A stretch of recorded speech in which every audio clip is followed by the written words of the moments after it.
Okay, here we go. Part 2. Uvalde failure 1 year later. Are likely inside the room with the shooter. 422 to units. The classroom should be in session right now. The class should be in session, Ms. Mireles. 19, your status. Oh no. Coronado is now aware that Officer Ruben Ruiz's wife and her students are likely inside the classroom where the shooter is located. Another clue. You grab guys and let's go. He does not attempt to go inside and stop the shooter. I still couldn't believe that his whole mission was to take out kids. Well, that's because you're a dumbass. A guy goes and shoots and enters a school shooting. And your dumbass is a sergeant and you can't believe he wants to shoot kids. That pretty much sums up why you're a dumbass. Never. You know what I mean? It doesn't cross your mind. I think at that moment I still was thinking, okay, maybe he's engaging officers or he's just shooting to get away. This is what he's trying to do, is justify his not moving. This is why I didn't move in. Had I known there was kids, I would have, of course, ran in there, and it just didn't cross my mind. What an idiot. Uvalde County Constable Johnny Field is an elected official with extensive training experience and, according to Arredondo's post-action interview, was a former SWAT member. Field arrives on the north side of the hallway around 11:41, according to body camera footage, and gets on the phone with Arredondo, he told investigators. He said, yes, he's back in that, or he's in that classroom. So this guy's elected, and he didn't go in? He shouldn't be elected again. We're trying to make sure all the children are out. We're trying to make sure. Exactly how did you try? Did you go in the room? No, we just tried. We thought about it. Can you verify that all children are out on that end? So, yes, hung up.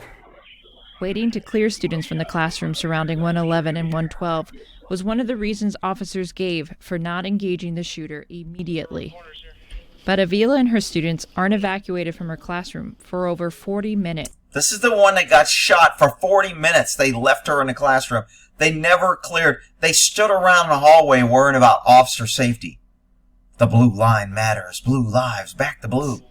They listened to footsteps outside the classroom door, waiting for someone to say, "We're here to help." At one point, the footsteps belonged to Martinez and Coronado. We heard noises again in the hallway, but nobody said, this is the police. Well, you need to understand that, when you go in a gun-free zone and you give up your guns, that the police will come save you, and you get what you get. The police have to worry about police safety and officer safety, not your safety, you big dummy. We're here to help, and, we just kept hearing, footsteps and, again, furniture being moved around. The shooter fires off a single shot.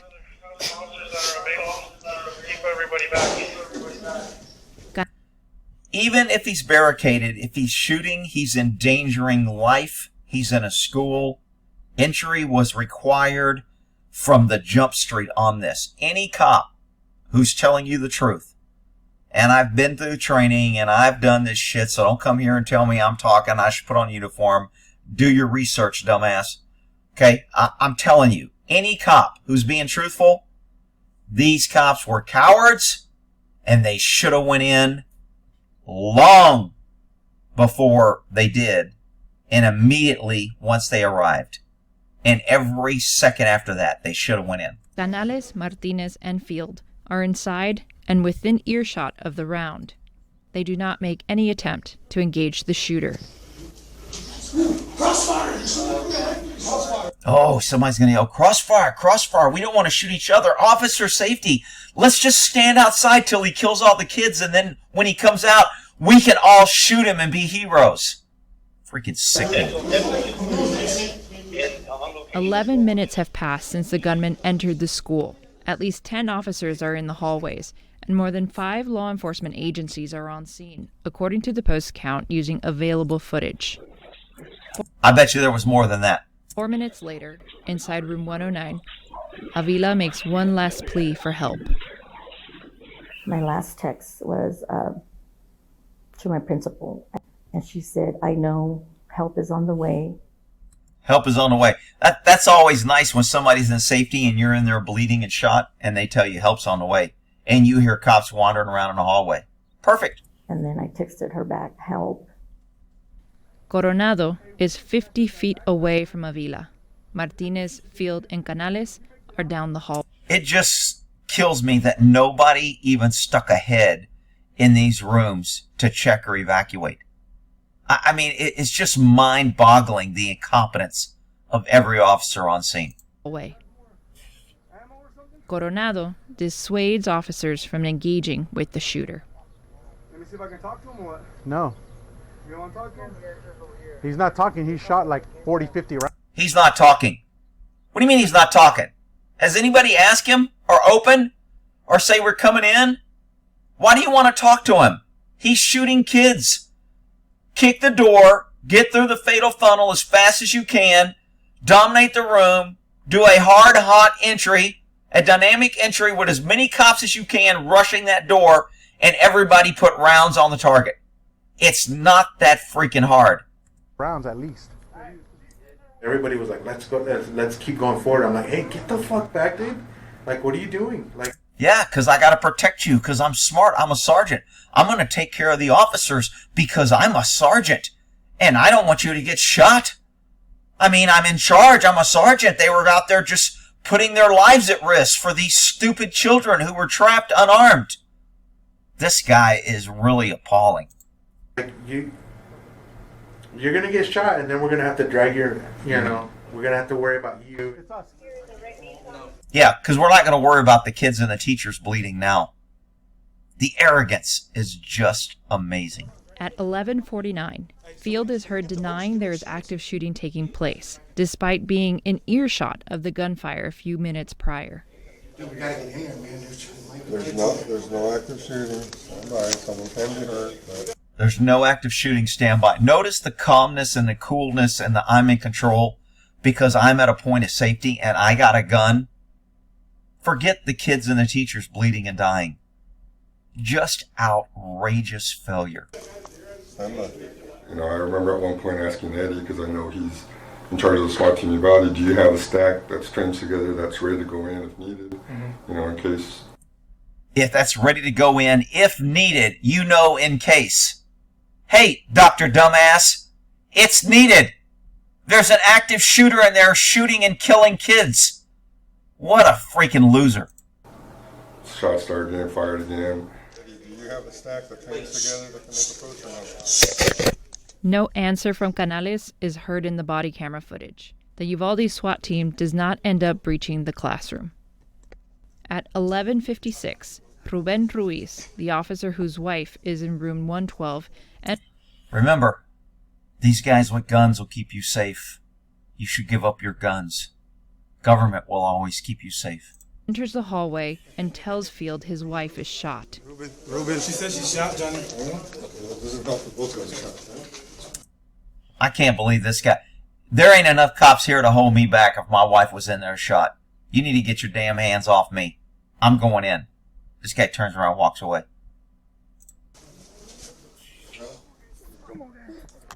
Texas Department of Public Safety Ranger Ryan Kindle responds to Rob after a phone call from a chief. Oh, a ranger. Texas Department of Public Safety. Wow, those guys are good. Investigator saying there is an active shooter situation at the school. He arrives around noon, and Page tells Kindle that it had been at least 10 minutes since the last shots. Kindle would soon hear the shots for himself. Look at all these cops. Being safe. Officer safety. Back in the blue. Till it happens to you. Shortly after Kindle arrives, he helps Coronado and Page evacuate students from rooms surrounding 111 and 112. Though some officers said they were unsure if there were students in the room with the shooter, they would keep finding scared kids in neighboring classrooms. There has to be kids everywhere. So, we do know there's kids in there. We just don't want to enter. Around 12:08, Page and other officers begin the search for a master key, assuming the gunman had locked the door. Look at the way these guys are walking around. There is an active shooter. His gun is in his holster. There is a guy inside with kids at a school that is shot. His gun's in his holster and he's walking around like, hey man, I'm taking lunch orders. Who wants pizza? What of room the? 111 and 112, even though Page said that every other classroom door he tried opened. I can only assume that those doors were open because I'm telling you, I just walked up and pulled, and then every classroom that we started to go in, they were open. So I can only assume that apparently the shooter had locked that door. Oh, they're all open except the one that we haven't tried. By the way, it was open also. Because they were asking for a master key before Bortak could go in. However, now when they say master key, sometimes a master key for cop talk lingo is a ram or a sledgehammer. I had a sledgehammer in my trunk. When we made entry, I'd bring my sledgehammer because it was easiest to swing and open doors.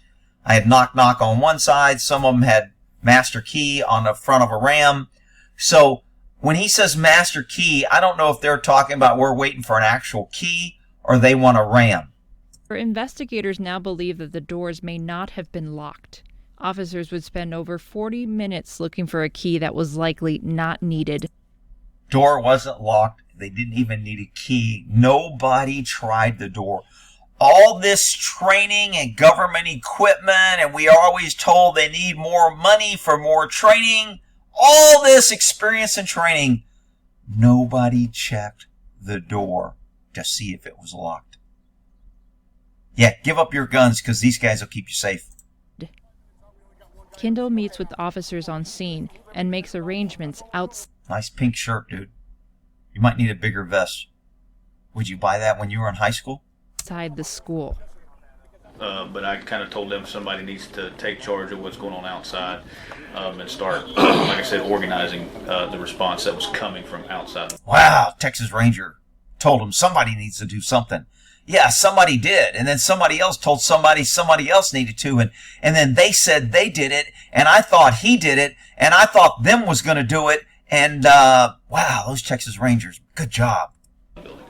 Kindle did not attempt to change the response posture from a barricaded subject to an active shooter situation.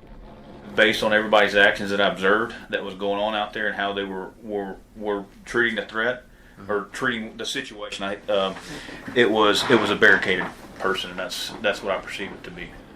Yeah, everybody perceived it to be bullshit because you had so many cops standing around doing nothing.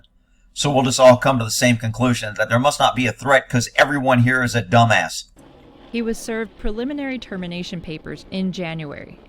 DPS Director Steve McCraw wrote in Kindle's termination letter that the Ranger should have recognized the incident was and remained an active... Good for him. Good for them. Somebody was held accountable. ...shooter situation. But exclusive records obtained by the Post revealed that Kindle is still employed with DPS. Ooh, maybe not. Huh.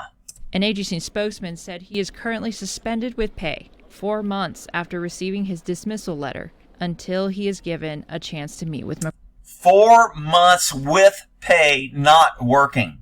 Man, that's a tough suspension. Raise your hand if you would like to be suspended for 4 months with pay. McCraw. At 12:12, a Uvalde officer's body camera picks up radio traffic from a dispatcher saying there is a call from a child in room 12. All these officers, all these guns, a kid is calling.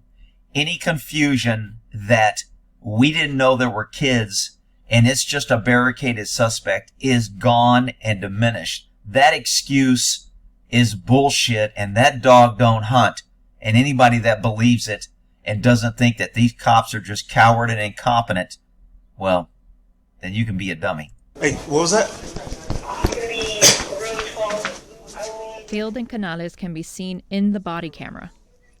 Kindle walks by as officers learn that the child is in a room full of victims.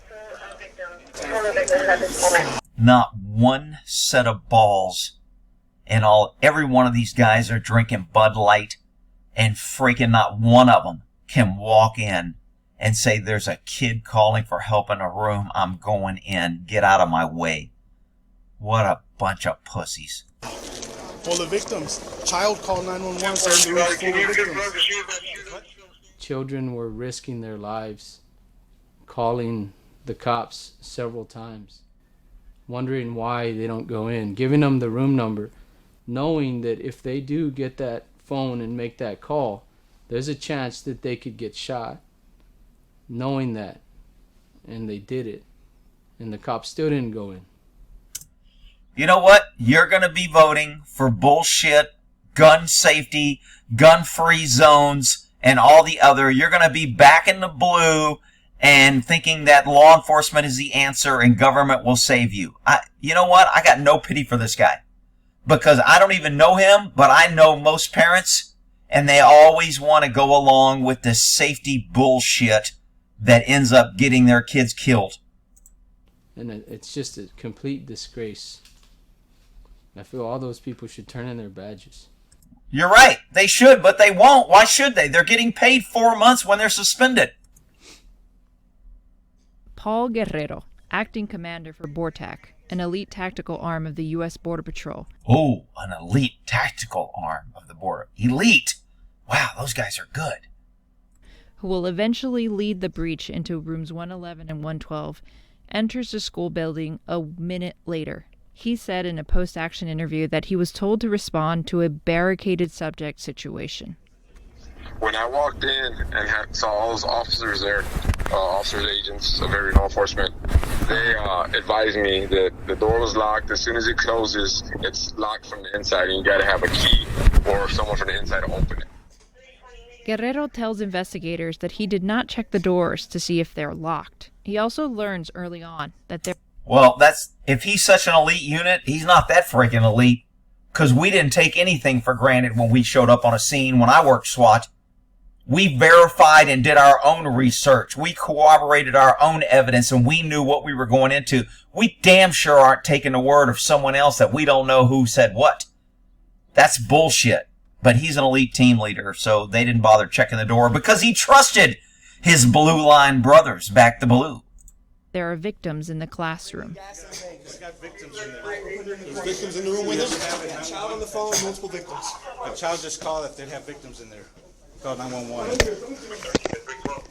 It would be more than half an hour. So right here, they know. So the first half hour that we're here doing all this bullshit and all the cops are saying we didn't know in their interviews and we weren't sure, that's all bullshit. Before Guerrero and his team enter the classroom. Once they knew, still took a half hour. Feel safe, pesky citizens.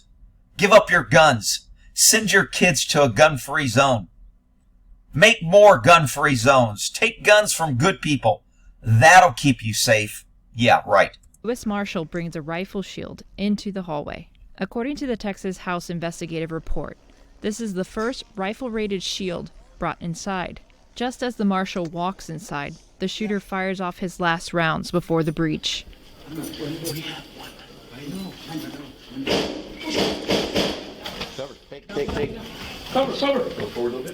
Multiple rounds. Remember, they know there is a kid on the phone in that room asking for help. And look where they're at. This is after 30 minutes later before they make entry. Wow, those guys are brave. We should back the blue. It's a tough job. It's hard being a police officer nowadays. We don't have enough equipment or training. People don't like us. Gee, I wonder why. When the shots are fired, Field, Canales, Kendall, and Guerrero are on the north end of the hallway, and Martinez and Coronado are on the south. They all visibly react to the sounds. Though they heard the shots, it triggered no change in the response. Jerry Mata is outside the funeral home. The gunshots, I mean, you can hear them. You know, that's what, that you couldn't, or people that we could. Moments after the rounds stop, a line of Border Patrol, DPS, and local officers advised by Guerrero move down the hallway with the rifle-rated shield. The rifle-rated shield is in the back? A line of Border Patrol, DPS, and local officers advised... There's no shield. No shield. No shield. No shield. This is the rifle-rated shield. Guys by Guerrero moved down the hallway with the rifle-rated shield.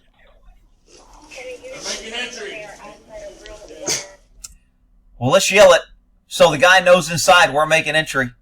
That's good tacticals. That was going to be that elite training they were talking about. But Guerrero does not approach the classroom because his team has not arrived, and he is told by other officers the doors are locked. He goes to retrieve a tool to force the door open while waiting for his elite BORTAC team.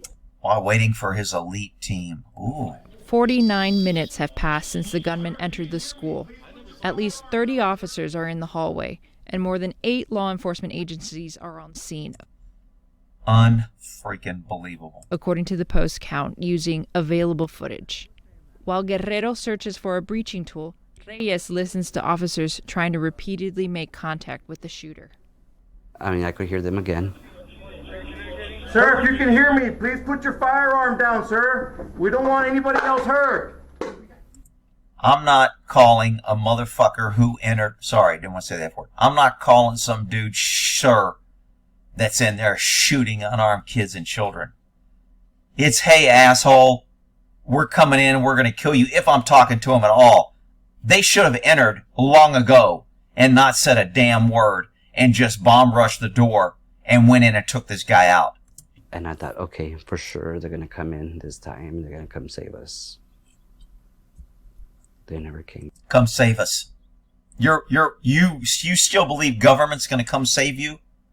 That's a big problem. Over the next 30 minutes, officers finish evacuating students and teachers from surrounding classrooms. Avila is evacuated at 12:26, nearly an hour after she was shot. Double check, it's cleared. Teacher's out. Officers continue to test out different keys on doors where the shooter is not located. No, we're testing keys. As they wait, officers... Wow, these guys are good, man. Look how safe they are. Man, that's good training. Ask whether there are injured students inside rooms 111 and 112. We don't know if he has anybody in the room with him, do we? I think he does. He does. 8 or 9 children.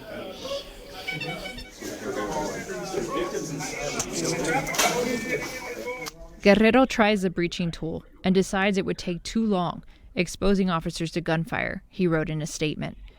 He decides to wait even longer for a master key and his team. Oh my God, are you kidding me? They even have a freaking tool and they're like, it'll expose us. Officer safety. This is the elite SWAT team? Are you freaking kidding me? Guerrero waits almost 40 minutes in total to confront the shooter, despite the fact that more than half of his breaching team was already in place during that time, according to a review of post-action interviews and body camera video. After locating a master key, Guerrero and his team enter the classrooms at 12:50. I went up there with a key. I never checked it. I stuck the key straight in and opened it. Canales, Martinez, Coronado, Field, Page, and Kindle are not a part of that group. They find and kill the shooter in room 111 after 77 minutes had passed since the gunman entered the school. Officers gave at least 12 orders to hold back and not enter the classrooms. Just wait. Chief's in charge right now. Hold on. We're waiting for more shield situation. No entry till the chief of police gives you permission. Then. All right, someone can be hurt, but tell them to fucking wait. Don't shoot. Oh, Coronado says don't shoot. Fucking wait. Don't shoot. Oh, I'm not in charge, but I'm telling people don't shoot.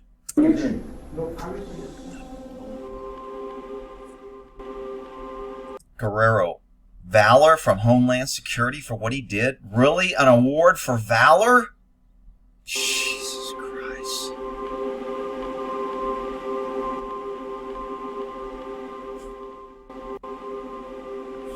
$200 responding, local officer, 180 remain. 4 are fired. Nearly 190 federal officers were on hand. Great. Federal government. That always makes things better. U.S. Border Patrol. Of course, the federal government said, screw you, we're not telling you who we fired because we didn't fire anybody. We probably hired more people.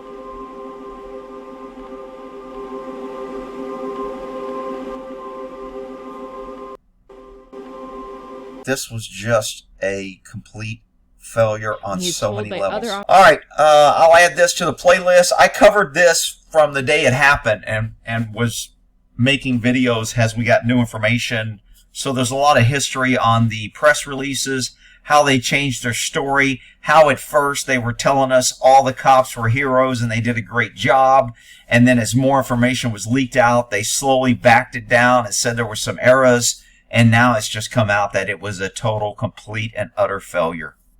All right, well, in that there, Uvalde, 1 year later. I wonder what else we don't know.